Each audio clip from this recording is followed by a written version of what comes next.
Welcome back to another episode of All Things Honor after our 2 week hiatus because I was traveling the world to California and Indianapolis. But we are back reviewing episode 7 of Ring of Honor TV.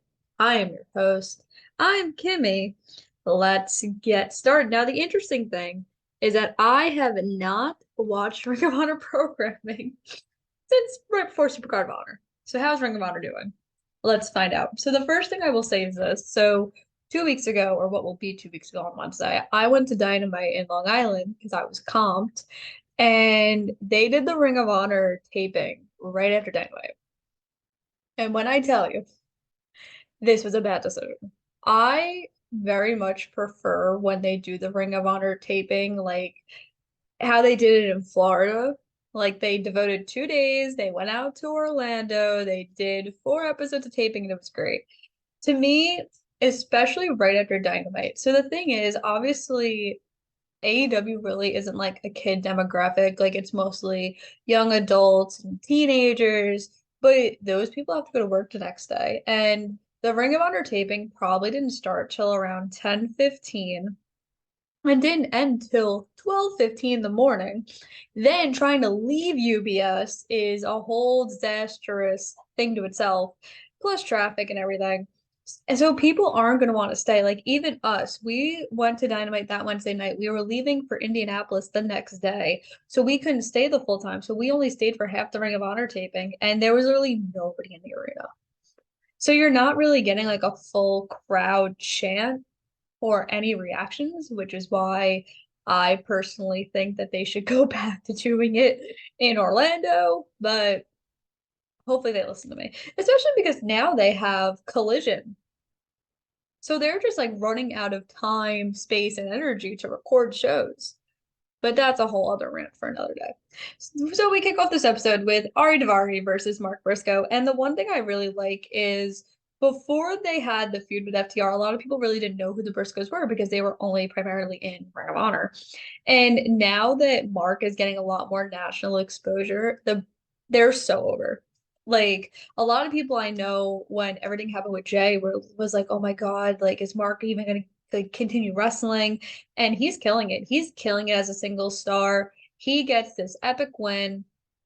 After the match, the varsity athletes are just beating Mark down, and who comes to save him? Then the AEW Tag Team Champions, FTR. Here's my issue with this, though. Tony Khan said originally, when this whole Ring of Honor AEW thing was happening, that we were going to split up the rosters, that there was going to be a roster primarily for Ring of Honor and a roster primarily for AEW. Why are your AEW Tag Team Champions appearing on Ring of Honor? Like, I get it. It makes sense. But would have made more sense if it was the Lucha Bros. Just saying. Next, we had the Eddie Kingston promo, which is actually the title of this episode, You Either Win or You Learn. And this promo was absolutely amazing. I thought his match against Claudio, even though I didn't see it, I heard a lot of good things. So I'm assuming it was good. And Kingston just primarily talks about the fact that he really underestimated Castagnoli. He had this whole game plan going in. It didn't go his way. And he blames himself. He doesn't blame everybody else, just like Claudio thought he was going to a couple weeks ago in that sit down. And he also reveals that he's had a hernia since September and he's been fighting hurt. And now he's going to have to get surgery and take time away. And he goes back to when he debuted against Cody during the pandemic. He had tweeted out, You either win or you learn. And although he didn't win against Cody, he learned that, maybe I should keep pursuing this wrestling dream of mine. Because remember, right before that match with Cody, he was ready to retire, give up his dream. And he got a job with AEW. And now everybody loves him. And he gets to continue his dream. So with this, he didn't beat Claudio, but hey, I'm doing a pretty good job in Ring of Honor. Maybe I should stay here. So, well wishes out to Eddie Kingston. Hope he's okay. And we'll see you back in the Honor Zone real soon. Next, we have one of 3 women's matches. We have Skye Blue versus Kelly Maiden.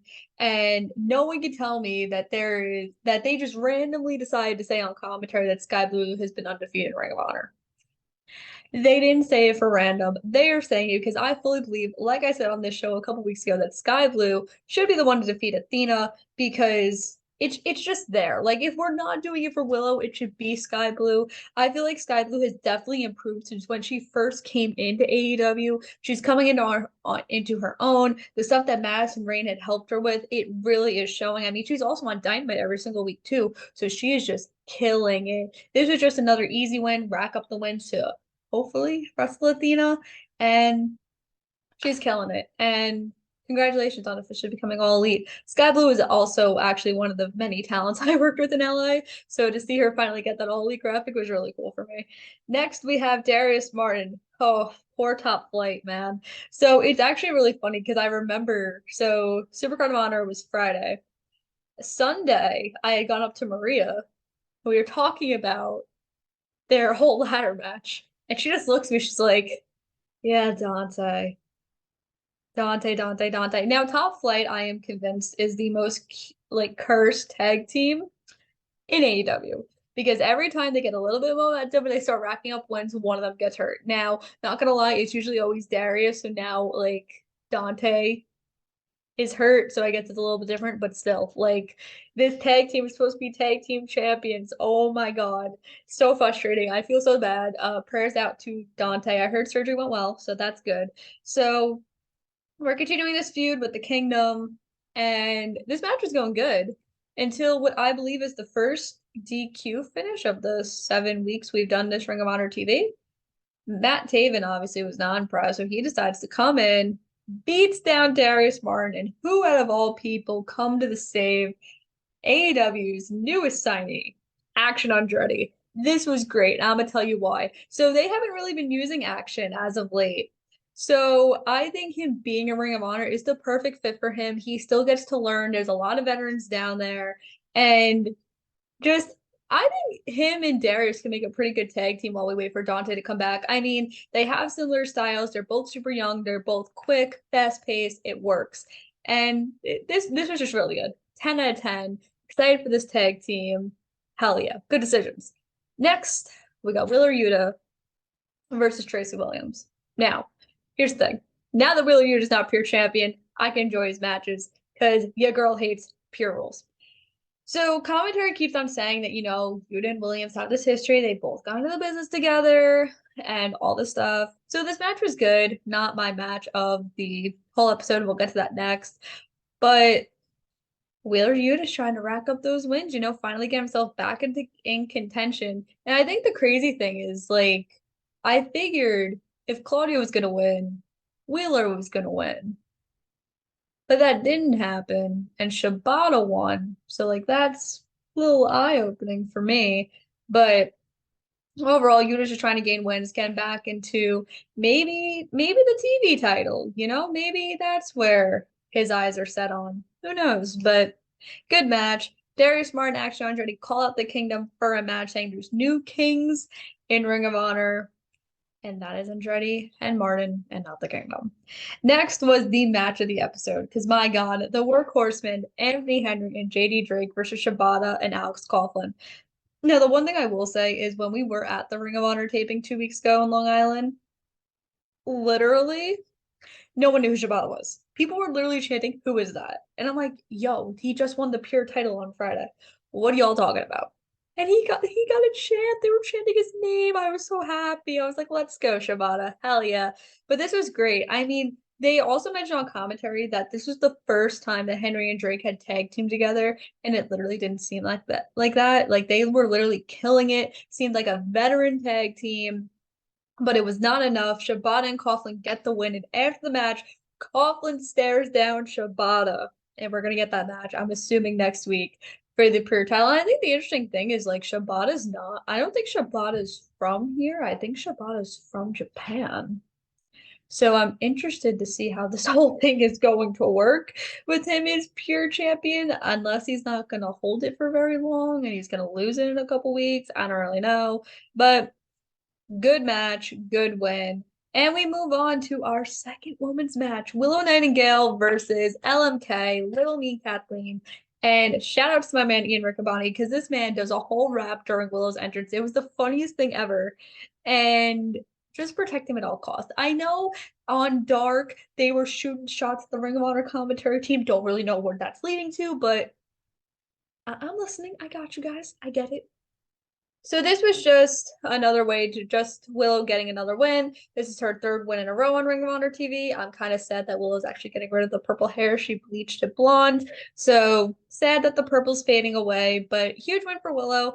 I'm thinking maybe like they do Willow versus Skye Blue. The winner gets to face Athena at Death for Dishonor. I think that's what we're heading towards. I think that's the vision, which is a good vision. Very good vision. Next, we have Tony Nese versus the returning Stu Grayson. Smartest signing or re-signing yet. Because I felt like when it was reported that Stu and AEW couldn't come to terms, that it was like, oh my God, like they missed out on Stu because Stu didn't get to do a lot. And now that he's in Ring of Honor, he gets to do that. He's with the Dark Order for now. Things are great. He gets this huge win over Tony Nese, but after the match is over, we have Vincent and Dutch come out and kind of call like entice Stu on joining them and getting rid of Evil Uno, saying that, when he left, the Dark Order continued. They didn't care about Stu. Dark Order went on, did their thing, and now Stu's back. And Stu doesn't need the Dark Order to succeed. He can succeed on his own. So I'm pretty curious of where that leads to. Is Stu gonna leave? So now if Stu leaves, here's my thing. Like, I think Dark Order as a whole fits better in Ring of Honor. I don't think they need to be on Dynamite because they're really not being used. They're only being used for like Hangman purposes, but Hangman's about to go back to the Elite. So again, like they don't need to be there. But I feel like in a Ring of Honor setting, they could be down there. And especially if Stu's gonna leave, like Uno, Silver and Reynolds could be trio. Like they could hold the six-man titles. So that works. Or even Vincent, Dutch, and Stu can hold the six-man titles. Again, this is how you create teams and factions. So I think they should go to Ring of Honor. I don't think they should be on AEW anymore. They should go back to Ring of Honor. But that's just me. Next, we have a Proving Grounds match, which I really didn't know what that was. I'm assuming it's kind of like the title qualifier matches where like if you beat the champion you get a match next week. So it was the debuting Ashley D'Amboy versus Athena. Now it was reported last month that Ashley was offered a deal. It was not reported if she took it or not, but she's been on Dark and she's been on Ring of Honor, so maybe this is more of like a tryout type thing. And she held her own against Athena. Like she got a lot of offense in, but Athena's just on a roll, and I'm not just saying this because she called me her minion last week for a good 5 hours. She just she's just in a mode. She's killing it. This heel gimmick is just great. It suits her, and she's having fun. And I think that's the main thing. So Athena gets the win here, and after the match, DM Boy says, like, look, I expect this to be more honorable. This company is called Ring of Honor, not Ring of Anger. Athena comes, attacks her from behind, and says, I'm tired of Rick Marr giving me these easy opponents. I want a real challenge. And kicks the Amboy in the face and walks away. So I don't know if that means that, like, someone's coming. Maybe we are going to build the Skye Blue. I don't know. But this is very interesting. I'm definitely watching out for this. And our main event, Claudio Castagnoli versus Metalik. I don't know how, I believe this is the first time these two have wrestled. It means that they were both in WWE at the same time. I don't know how that's possible. So this was kind of a different styled match for Castagnoli because I feel like a lot of his matches are very like slow paced, grappling to the ground, very technical, where this was very fast paced because Metalik is a very fast paced type of wrestler. But Claudio held his own. Metalik got a lot of near falls, he got a lot of offense, but nothing was enough for the BCC member. Claudio retained his title, and him and Yuta are standing in the ring. Oh, so proud as Ring of Honor episode 7 comes to an end. Now, overall, like I said, I do prefer the Universal crowd over them doing this after Dynamite, but I don't know. I don't know how you fix this problem. I mean, I think especially with Collision and the house shows, they're not going to have time to like dedicate one Saturday of the month to go film this, but they definitely have to fix this whole thing of like, listen, you can't really film this after Dynamite if Rampage is not if Rampage isn't live. But I mean, I guess what you could do is like if they're doing Collision and they get rid of Dark and Dark Elevation, that moves over to Collision, then maybe like on a Monday they could fly down there or do something like that, maybe. I don't really know. But other than that, this episode moved by quickly, like we've been saying for the past 7 weeks, and this was good.